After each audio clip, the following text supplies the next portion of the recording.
Hey there, students. Hey, let's make this a little bit more difficult in terms of the relative clauses, and have a look at the board. Now, both sentences they seem to be quite identical. They seem to be pretty much the same sentence. Here it says the Dutch who speak English work very hard.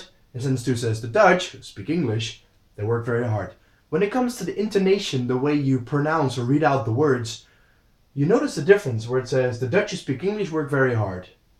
It's kind of one sentence, whereas in sentence two, you come to a sudden, minor, small stop in your sentence, saying the Dutch, who speak English, they work very hard.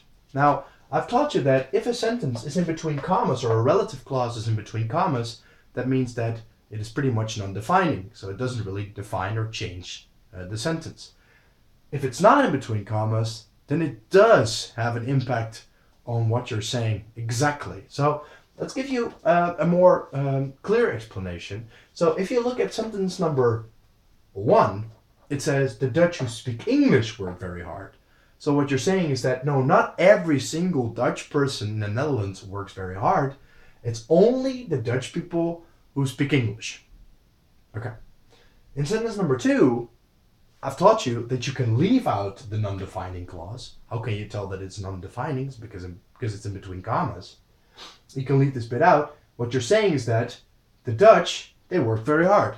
So every single Dutch person works very hard.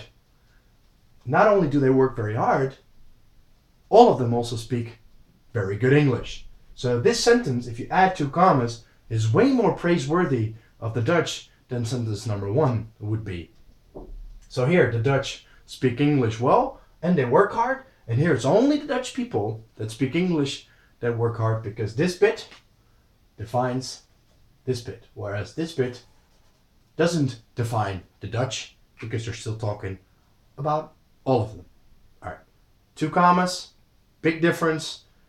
Languages are very subtle. So make sure you get that in right. Okay. Thanks for watching.